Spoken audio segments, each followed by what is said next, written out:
여러분 안녕하셨습니까? 양명태 TV의 양명태입니다. 오늘은 11월 27일입니다. 한신대학교 정치철학을 전공하고 계신 그 한신대 교수 윤평중 교수가 아주 시대에 맞는 그런 글을 하나 써 올렸습니다. 제목은 문재인과 추미애의 도둑정치라는 제목입니다. 지금 이 시대를 표현한 그 윤평중 교수의 정치 철학을 전공한 윤평중 교수의 그 글을 칼럼을 한번 소위 리뷰를 한번 하면서 같이 한번 공유를 한번 하도록 하겠습니다. 이 촛불 정신을 짓밟는 촛불 정권, 이 촛불 정신이라고 내걸었던 이 정권, 그 촛불 정신을 짓밟는 촛불 정권, 법무장관의 법치 파괴, 이게 파시즘으로 가는 막다른 길이다, 이렇게 정의를 내리고 있습니다. 윤평중 교수가 정의를 내리고 있습니다. 법의 지배가 아닌 법에 의한 지배, 공적 권력을 사유화하고 나라를 친문도당 사유물화하고 있다고 맹렬하게 비난을 했습니다. 윤평중 교수는 이렇게 얘기합니다. 자칭 촛불 정권이 촛불 정신을 짓밟고 파시즘으로 폭주하고 있다, 이렇게 얘기합니다. 추미애 법무장관이 법치를 파괴하고 헌정 질서를 뿌리채 뒤흔들고 있다고 강조합니다. 어떤 황당한 이유로 검찰총장의 직무를 정지시킨 민주주의의 파국, 구중궁궐에 숨어있는 문재인 대통령은 침묵으로 이걸 승인하고 있습니다, 이렇게 표현했습니다. 민생에 한없이 무능한 정권이 절대 권력 구축에는 거침이 없다, 이렇게 단언합니다. 대중독재의 망령이 대한민국을 정말 강타했다고 그는 결론 내고 있습니다. 결국 이 윤석열 검찰총장이 문정권의 적이 된 이유가 딱 명확하다고 결론을 내린 그는 이렇게 얘기합니다. 권력의 충견이기를 아예 딱 거부하고 있는 정권 비리를 공격한 맹견이 됐기 때문에 윤석열 총장을 공격하고 있다는 그런 단언입니다. 다시 말하자면 살아있는 권력인 조국 전 법무장관을 낙마시킨 게 바로 결정적인 이유라는 겁니다. 문 대통령이 적폐청산의 맹장이라고 칭찬했던 우리 윤 총장은 정권에 공적으로 급전직하했다고 지금 윤 총장의 현실을 지금 적시하고 있습니다. 대통령의 친구를 당선시키려고 청와대가 총동원된 울산시장 부정선거, 또 대선 공약이었던 그 탈원전, 그 정책을 지금 수사하기 시작한 게 문 대통령의 영린을 건드렸다고 얘기를 하고 있습니다. 탈원전 정책, 하여튼 문 대통령 살아있는 권력만 그쪽만 향한다고 느껴지면은 날카로워지고 공격이 시작되는 이 정권, 이걸 갖다가 한마디로 표현하고 있습니다. 문재인의 영린을 건드렸다, 이렇게 표현하고 있죠. 이 황태자 조국을 퇴장시켜가지고 정권 재창출 계획을 날려버린 검찰총장은 대통령에겐 대역죄인이 된 셈이다라고 얘기합니다. 자, 지금 윤석열 총장은 대역죄인입니다. 왜 대역죄인이냐? 황태자 조국을 퇴장시켜 정권 재창출할 수 있는 계획을 날려버렸기 때문이라고 이 윤평중 교수는 얘기하고 있습니다. 그분은 사실은 대역죄인이 아니고 대한민국을 지키는 지금 헌법 수호자입니다. 사람에게 충성하지 않는 검찰주의자 윤석열입니다. 그는 비리가 있는 곳에는 칼을 들이대야 되는 직진형 검사입니다. 당군 이래 최대의 금융 스캔들 라임 옵티머스 사태에 연루된 정권 핵심 인사들에게는 한없이 두렵고 무서운 존재입니다. 공포의 삼겹살입니다, 속된 말로. 법 앞에 만인의 평등한 그런 법 앞에 법의 지배가 아니고 자신들이 법 위에 군림하는 바로 법에 의한 지배를 꾀하고 있는 친문 집단에게는 깐깐한 법치주의자 검찰총장 바로 윤석열은 숙청 대상일 수밖에 없다. 이렇게 윤평준 교수는 강조하고 있습니다.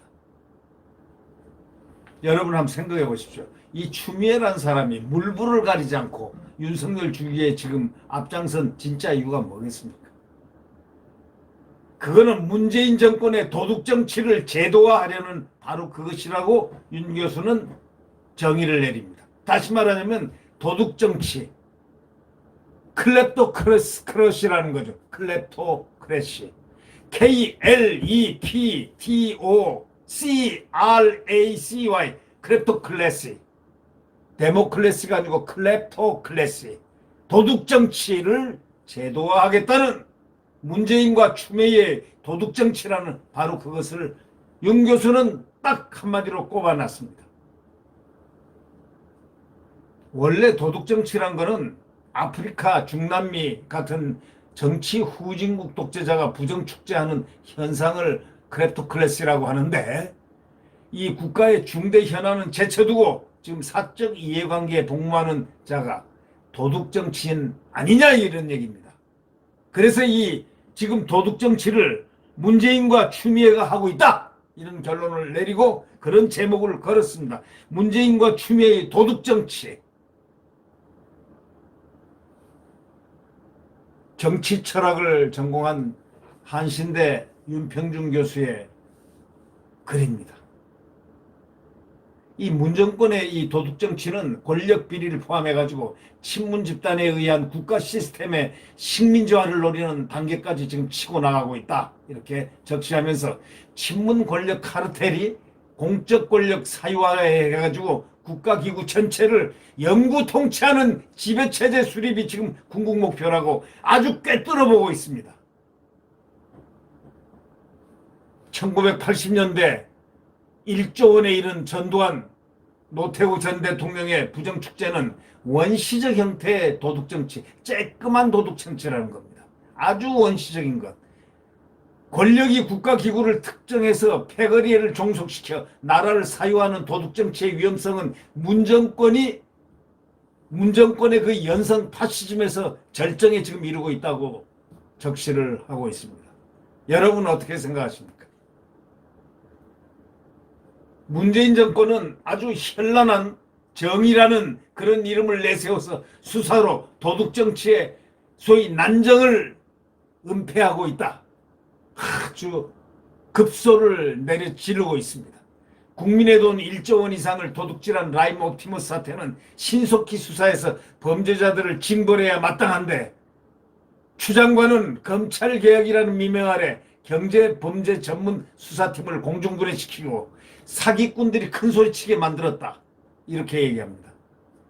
정권이 도둑들을 편드는 기막힌 세태의 라임 옵티머스 피해자들만 피눈물 나고 있다고 적시하고 있습니다. 정권이 도둑을 편드는 기막힌 세태, 이런 일이 있을 수가 있습니까? 정책 실패를 해놓고 부르는 게 갑이고 집값 이런 폭등, 집값 폭등, 또 무주택자들의 재산을 훔친 거나 다 마찬가지다 이런 얘기입니다. 이 집값이 폭등하는 것은 무주택자들의 재산을 훔친 거나 마찬가지라는 겁니다. 아파트 소유자들은 중세를 원망하고 청년 시대는 지금 절망에 빠져 있다고 지금 현실을 토하고 있습니다. 문재인 대통령의 망집인 탈원전은 세계 최고인 국내 원전 산업을 망가뜨렸다고 얘기하고 있습니다. 여러분 잘 아시다시피 대한민국 원전은 세계 최고의 기술과 기술력을 자랑했고 또 각국들이 수입을 하려고 했습니다. 기술력을 수입해서 이런 좋은 산업을 갖다가 문재인이 탈원전이라는 그 미명 아래 망가뜨리기 시작했습니다. 그 목적과 이유는 아무도 모릅니다.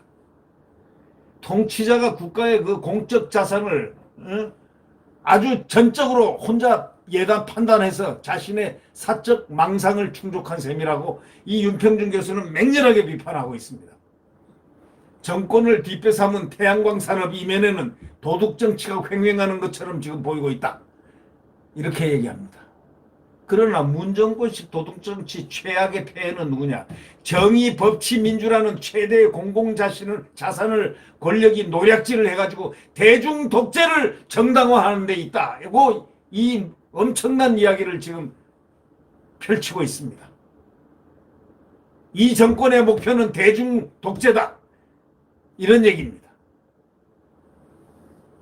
문정권은 입만 열면 정의를 외치고 자기 편만 챙기는 선택적 정의로 소위 말해서 공정규범의 보편성을 파괴했다고 얘기합니다. 살아있는 권력 수사에 나선 검찰을 때린 검찰개혁은 소위 검찰개혁이 아니고 살아있는 권력을 수사에 나선 검찰을 때리는 것이 검찰개혁, 때린 그런 검찰개혁.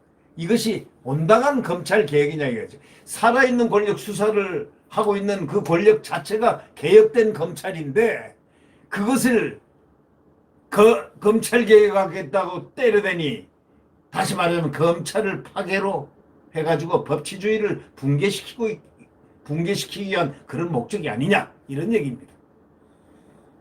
소위 문정권의 연성 파시즘, 한국 민주주의 성취를 산산조각 냈다고 이렇게 얘기합니다.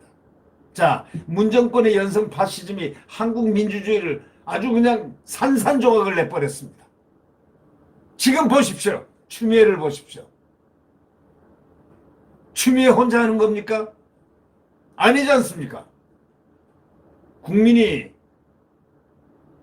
거의 열심히 모아놓은 그 국민 재산, 그걸 갖다가 권력이 약탈하는 도둑정치, 바로 이걸 갖다가 개탄하고 있는 사람이 누구냐?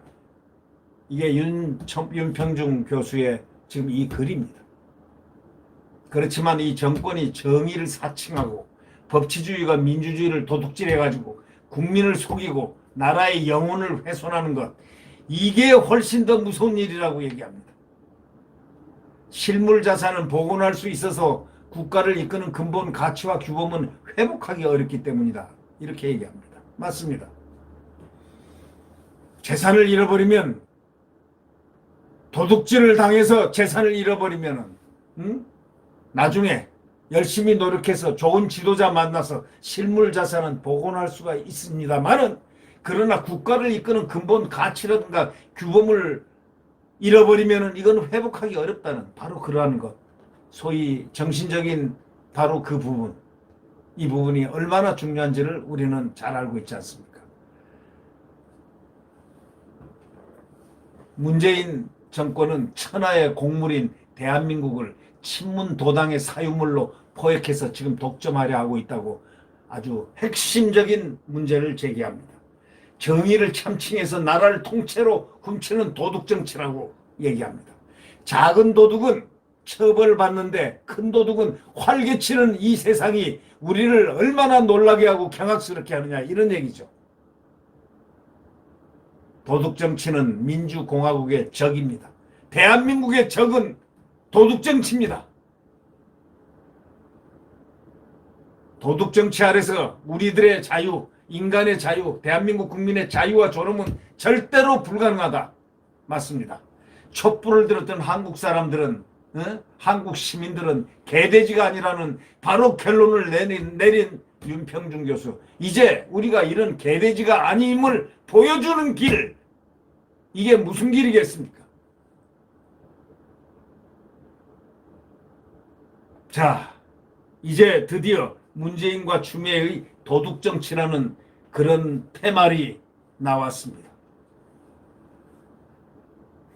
정권이 도둑을 편드는 기막힌 세태, 라임 옵티버스 피해자들만 지금 눈물을 흘리고 있는데 정권의 정책 실패가 부른 집값 폭등, 무주택자들의 재산을 훔친 거나 마찬가지인데 아파트 소유자들은 이제 중세를 원망하고 청년 세대는 절망에 지금 빠져 있는 바로 이러한 세대. 자, 도둑정치가 민주공화국의 완전한 적이란 것은 우리 누가 잘 알고 있지 않습니까? 이 도둑정치가 시작이 되고 도둑정치가 만연되고 이런 도둑정치 아래서 우리의 자유와 존엄은 어떻게 가능하겠습니까? 촛불을 들었던 한국 시민들은 개돼지가 아니라는 윤평준 교수의 그 말을 곰씹어 봅니다. 우리가 개돼지가 아니다. 촛불을 들고 한국 시민들 광화문에 모였던 그 사람들이 개돼지가 아니라는 바로 그런 분명한 명제를 우리에게 던져주는 그 윤평준 교수의 이 글은 어쩌면 오늘 청와대를 떠들썩하게 할 그러한 글이 될 것입니다. 구독 버튼과 엄지를 눌러주시면 감사하겠습니다. 태양은 내일 다시 떠오릅니다. 태양은 내일 다시 떠오릅니다. 지금 이 시대는 광풍이 부는 암흑의 시대입니다. 조금 있으면 광풍은 멎고